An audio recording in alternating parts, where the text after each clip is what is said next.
Hello everyone, my name is 1132 Crazy Masters, and we are back with some more Everlasting Summer.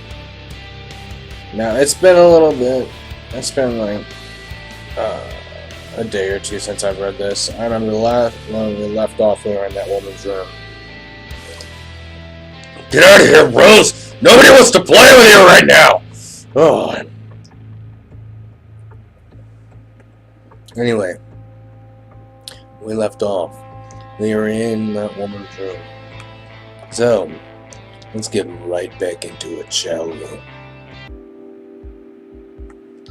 At least one thing can keep you happy in this pandemonium. The locals are beautiful. You're finally here. Excellent. My name is Olga Mitrievna. I'm the camp leader. Nice to meet you. I'm Simeon. I decided to talk, as if I wasn't surprised by anything that was going on. She came closer. We've been expecting you since early morning. I don't remember the voices I did for these girls. I know the little girl was really high, and the first girl I met was like, type deal. You've been expecting me? Yes, of course. And when does the next bus come? And why do you need it? Yeah, right. Why would I need it? Guess I shouldn't ask direct questions. People here may react to them quite unlike how I'd prefer. And I doubt I'd get any answers. No reason, just curious. By the way, where are we exactly? Our mailing address, I mean. I wanted to send a letter to my parents to tell them that I got here fine. For some reason, I had the desperate idea that if I played along, I would find something out. Oh, but your parents called just half an hour ago. Sent their regards to you. Now that's a surprise. So, can I call them? Because I forgot to tell them something before I left. No. She gave me a sweet, spontaneous smile. Why not? We don't have a phone here. Then how could my parents make a call to here? I've just come back from the district's central town. I talked with them there. Ah, so that's how it is. And can I somehow get to the town? No. She kept the same smile. Why not? Because the next bus only comes in a week. I decided not to inquire how the troop leader managed to get there and back. I'd get no answer anyway. Yeah, that's the first girl I met.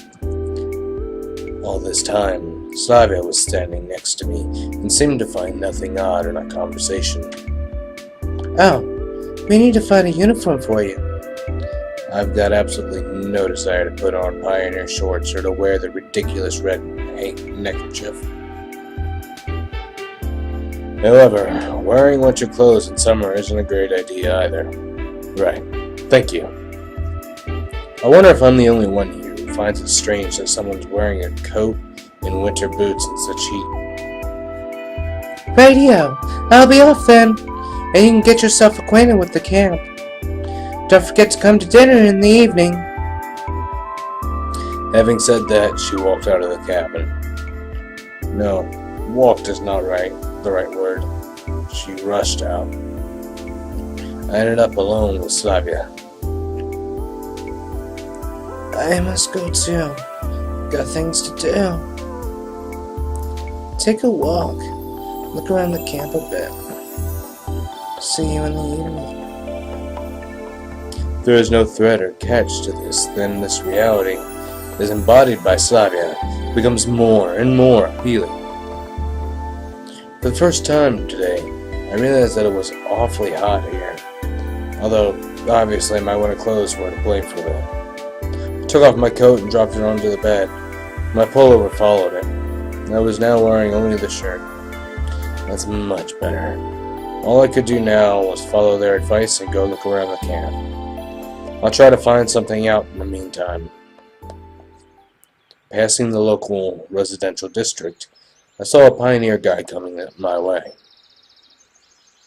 Wow, I figured this place was going to be full of just women. That's like a mole. She got those all over here.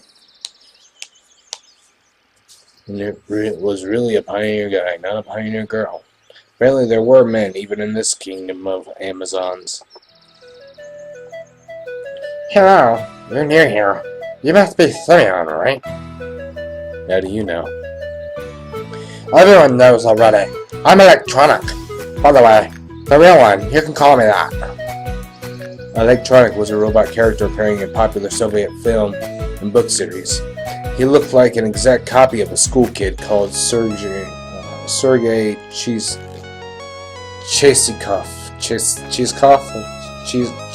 I don't know. Electronic, the real one. Things were going from crazy to completely insane. Alright. Your Anna also calls me cheesy. Cheesy? On toast with mushrooms? Because my last name is Chisikoff. I see. Let me show you around. God. I accepted his offer, as it would have taken much longer to get to know the place alone. Fine, let's go. We ended up at the square again, as if this place was all there was to the camp. Lena was sitting on one of the benches, reading some books. Electronic confidently approached her. Hello, Lena. Meet the new guy, Simeon. He started briskly. Hello. Well, you could say we've already met in a way. Oh, now I've got to come on.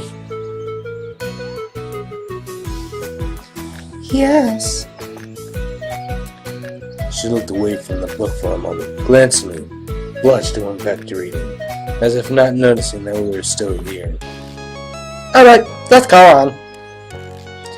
I was at first surprised that meeting this girl was reduced to a couple of words, but then I thought it was better that way. Electronic's vigorous activity did not fit well with Lena's shyness. Let's go. Oh, well, let's go. Next we came to a building which I instantly identified as a canteen. And this here? I know, this is where you consume organic food. Yeah, something like that. On the canteen's porch stood the unfriendly girl who hit me on the back earlier. At the sight of her, my joking mood vanished in a blink of an eye. Really, now is not the best time to be pulling this guy's leg, even though he is quite hilarious. First, I need to figure out what's what here, or at least where I am. Hey, over there, that's Alyssa Vachevskaya. I'm gonna call you Alyssa. Be careful around her. He spoke in a whisper. Don't even risk calling her Veggie. She doesn't like that. Dva means two in Russian. The whole nickname sounds exactly like Tuchin. I know, like Tuch in Russian. A reference to the late Tuch.ru anonymous image board. Okay.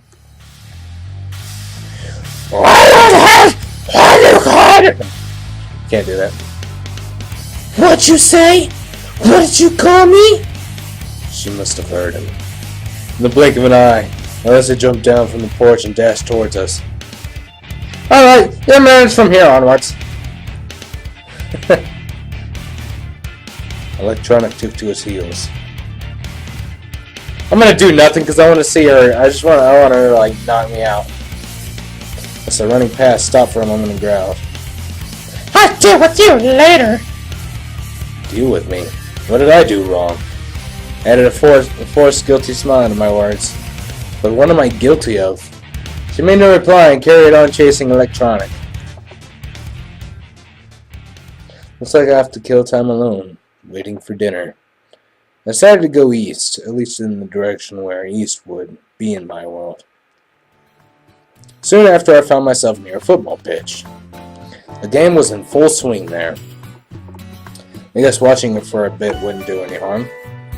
In my childhood and teen years, I was not a bad player myself, and even thought of going professional. But a few injuries in a row killed my desire to risk my health for the sake of uncertain chance in the game. Kids of different ages were running around the pitch. I could see a boy of about 10 and a girl of about 14 years old. A girl. Hey, that's Yolanda. Alright, so she plays football. What's so surprising? If anybody in America doesn't know, football for Europeans is soccer. If they mean like football like we play in America, they call it American football. She seems the restless one after all. I was standing quite far from the pitch, but she still noticed me. Hey, you! Oh man, I hope that doesn't hurt you guys' ears. I'm sorry if it does. Yolanda shouted. Wanna play? I didn't know how to answer her. On the one hand, running around for 10 minutes is no big deal. On the other hand, any wrong move in my situation could be my final one. But in any case, my attire wasn't suitable for this weather. If I played in winter boots and warm jeans, I'd sweat like a pig. Playing barefoot and without jeans would be simply unethical. Maybe another time, alright? I shouted in response, turned around and walked back. I was followed by Yolanda's screams about my pants, or about me being a pansy, something like that.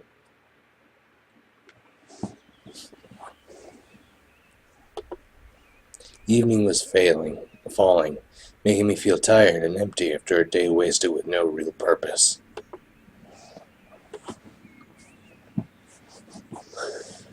I came back to the square, sat down on a bench and gave an exhausted sigh. I'd better sit here and wait for dinner. After all, it's easier to search for answers when you're not hungry. They do give food to the people here, right? You know, it's curious how the simplest human needs can break the will to ponder on things, to strive for something. For example, get out of here, Mr. Dude! God! Nobody wants to play with you! For example, I feel hungry now, so I care much less about where I am or what is happening to me. Could great people also be affected by this? And in that case, how did Spartacus start the slave uprising in ancient times? I can only conclude that I am not a great person, and it doesn't really matter which mechanism I serve as a gear in society, the Matrix, or a weird pioneer camp. My thoughts were interrupted by the sound of bells chiming from a loudspeaker on a light bulb. It must be the dinner call. I headed towards the canteen. It was a good thing that now I knew where it was. Olga was there, standing on the porch. I stopped and looked closely at her, as if I was expecting something. She looked back at me for a while, but at last came closer. Simeon, what are you waiting for? Come in already. Guess nothing bad can happen if I go with her. My stomach backed me up here. There's a lot of people here, Jesus. Two of us went inside. The canteen looked like, well, a canteen. I'd had a chance to visit a factory canteen at some point in my life. This one was exactly the same, just maybe a bit cleaner and more modern. Metal chairs and tables. Sorry, hold on. Nah. Metal chairs and tables, glazed tiles on the walls and on the floor, unsophisticated tableware with the occasional crack. Guess that's what a canteen in a pioneer camp is supposed to look like. Simeon, wait a moment. We'll find you a place to sit. She looked around the place. Vechesviga.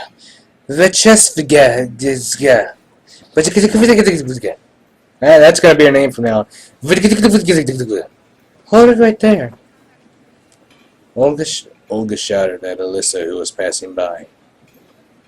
What? What's up with your clothes? Anything wrong with them? Indeed, her attire looked somewhat provocative.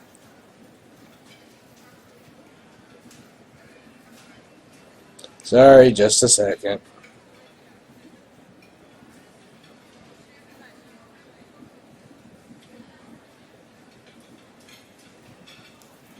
Okay.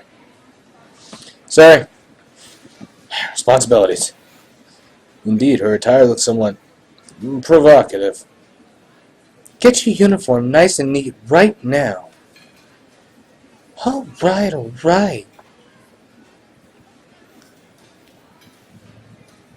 I think she looks better like that. I don't know. It just seems like she looks a little bit better.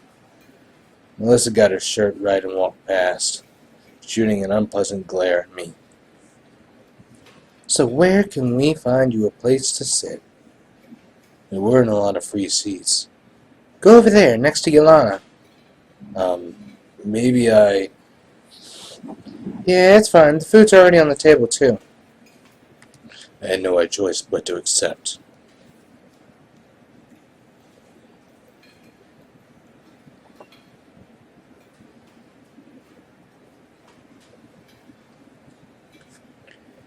In common Russian language, cutlet is minced meat, fried or baked in the shape of a ball or cylinder. Close to American patties, compote is a drink made by boiling fresh or dried fruit in a large amount of water. Compote in French.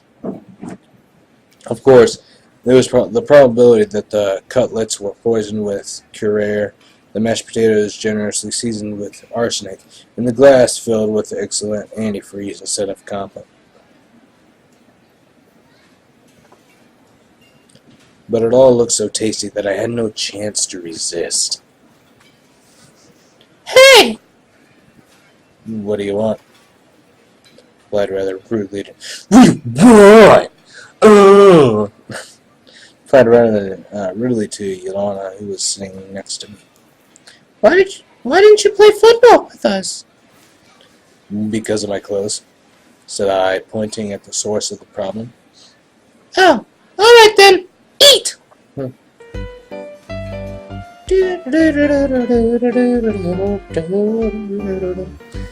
However, there wasn't much left to eat, and my clout was missing from the plate. Only she could have done it. No, more precisely, none but Yolana could have done it. Give me back my cutlet. In a big family, you snooze, you lose. It can cost you a cutlet if you're careless. Give it back, I'm telling you. No, she's just a little girl. No, I can't do that. She's just a little girl. That'd be mean. See? I don't have it. Indeed, Yolana's plate was empty. It seemed that this little girl eats as fast as she steals someone's cutlets. Take it easy. Work something out. No. She grabbed my plate and ran off. There was no point in following her. If they wanted to poison me here, they could have done it in a much easier way. About a minute later, Yolana returned and handed me the plate with a steaming hot cutlet on it. Here's one for the starving. Thanks, was all I could say. I was so hungry that my suspicions were gone in a flash. I picked up the cutlet with my fork and... Oh, nice! What the? Some bug. No, not a bug. An insect. It got legs, and it's wiggling. The plate fell to the floor and broke into pieces. The chair hit me hard on my leg while falling. I've disliked insects since I was a child, but when these creepy crawlies... Oh! I'm in a headbang! I've disliked insects since I was a child, but when these creepy crawlies appear on my plate, that's just way too much! You little... Yolana seemed ready for such a twist and was already at the door, laughing as if she had just heard a fresh stand-up comedy joke. I dashed after her. We ran out of the canteen. We were just a few dozen meters apart, and I felt I would catch this little girl easily. We ran through the square, past the club's house, and ran onto the forest path. I started to gasp for breath. I should have quit smoking, I guess. Yolana passed it aside on the next turn.